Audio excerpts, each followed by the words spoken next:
El 13 de junio, un consejo de guerra se reunió a bordo del HMS Diadem con el objetivo de definir si la invasión comenzaría por Buenos Aires o por Montevideo. Beresford era partidario de atacar Montevideo, que sería más fácil de defender una vez capturado por tener murallas y un puerto de aguas profundas. Popham, por el contrario, estaba determinado en atacar Buenos Aires. Afirmaba que la ciudad se encontraba pobremente defendida y que por ser la capital, el impacto político de su caída causaría un efecto dominó sobre el virreinato que terminaría rindiéndose a los invasores. Sin embargo, existía también un motivo económico. El Comodoro quería capturar la fortuna en plata del Perú que acababa de llegar a la ciudad. Finalmente, se impuso el criterio de Popham y se decidió atacar Buenos Aires. El 16 de junio, la escuadra británica se dividió nuevamente. Los buques de línea comenzaron a bloquear Montevideo y la entrada del Río de la Plata. El resto de los barcos, de menor calado, comenzaron su aproximación a Buenos Aires, liderados por el Justina, uno de los mercantes armados que se sumó en Santa Elena, y el HMS Encounter. Desde el principio, los británicos se encontraron con que el Río de la Plata era un área extremadamente complicada de navegar. 3 importantes bancos de arena, cartas de navegación desactualizadas y sorpresivas bajadas del nivel del río eran peligros constantes que estuvieron cerca de causar la pérdida de varias naves durante la travesía. El caso más grave ocurrió el 22 de junio, cuando el HMS Narcissus encalló en el Banco Chico y casi es destrozado por una tormenta eléctrica.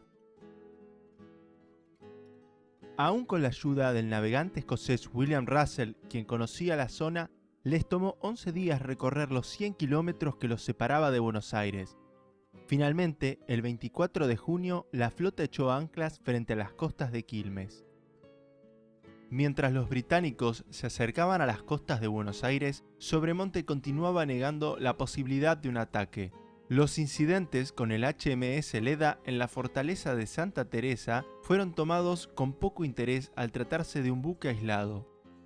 Aunque muchos oficiales españoles temían una invasión inminente, Sobremonte simplemente se limitó a enviar a un grupo de soldados liderados por Santiago de Liniers a ocupar Ensenada el día 24 de junio.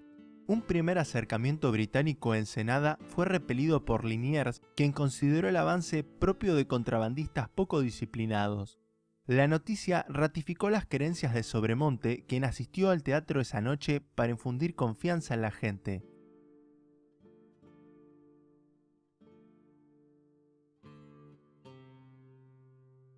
Recién a las 9 de la noche, el virrey fue informado de la magnitud real del ataque, lo que lo obligó a retirarse en medio de la obra hacia el fuerte, donde se encendieron las señales de alarma. Buenos Aires no contaba con tropas a la altura de la situación. La mayoría de las fuerzas regulares se encontraban en Montevideo y solo los blandengues dirigidos por el coronel Nicolás de la Quintana eran fuerzas profesionales. Existían 4 cuerpos de milicia para apoyar al ejército: la caballería voluntaria, dirigida por el coronel Juan Ignacio de Lía, la infantería voluntaria, dirigida por Miguel Ignacio de Ascuénaga, el cuerpo de inválidos, compuesto de tropas regulares incapacitadas para el servicio activo, y finalmente el cuerpo de urbanos, un grupo de mercaderes armados dirigidos por el coronel Jaime Alsina y Berejes. En teoría, las milicias podían reunir hasta 4.000 soldados, pero solo se consiguió juntar a la mitad de ese número, la mayoría mal equipados y sin entrenamiento. El mal estado de las milicias era producto de una desidia calculada. Las ideas revolucionarias que comenzaban a circular producto de los eventos en Estados Unidos, Francia y Haití se estaban volviendo populares en la ciudad. Lo último que quería el virrey era darle armas y entrenamiento a una población potencialmente hostil a su gobierno. Se organizó un consejo de guerra en el fuerte, desde donde se dieron las primeras órdenes. El coronel Quintana reuniría a sus blandengues en el puente Gálvez y avanzaría sobre la reducción, hoy Quilmes. Los oficiales de las unidades voluntarias de caballería reunirían a sus hombres y marcharían para reunirse con Quintana a la mañana siguiente. De Lía permanecería como reserva en el puente Gálvez. Como primer medida, se enviaron 2 patrullas hacia la villa de reducción. La primera, de 5 hombres, tenía órdenes de señalar la aparición del enemigo con un cañonazo. La segunda patrulla, con 12 hombres, vigilaría los pantanos cercanos. Los primeros rayos del sol del 25 de junio mostraron el alcance de la amenaza cuando la flota británica quedó a la vista de toda la ciudad. A las 12 horas comenzó el desembarco enemigo.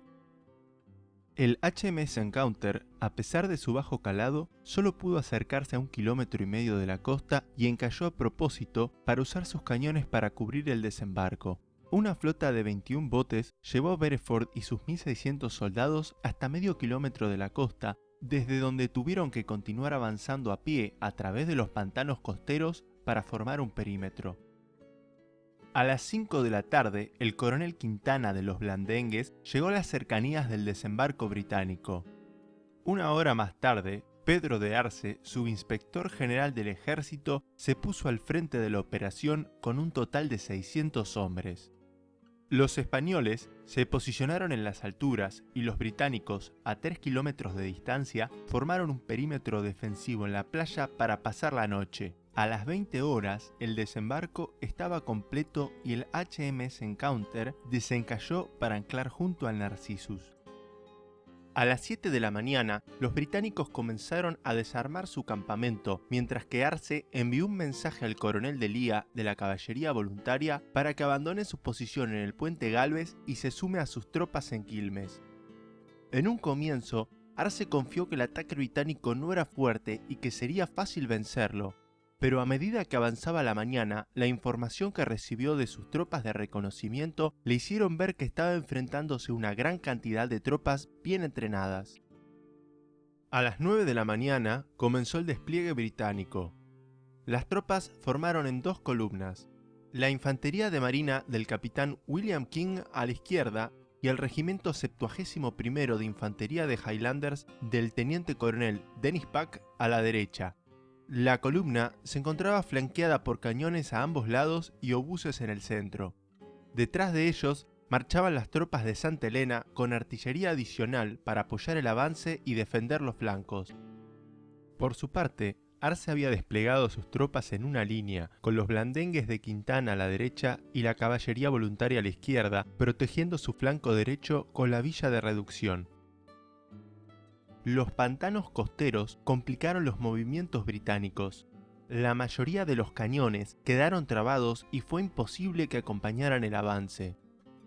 Los españoles hicieron fuego sobre el 71º, mientras que desde la retaguardia llegaba la caballería de Delía, que para su frustración no recibió la orden de cargar contra los británicos, sino de formar a la izquierda de la línea.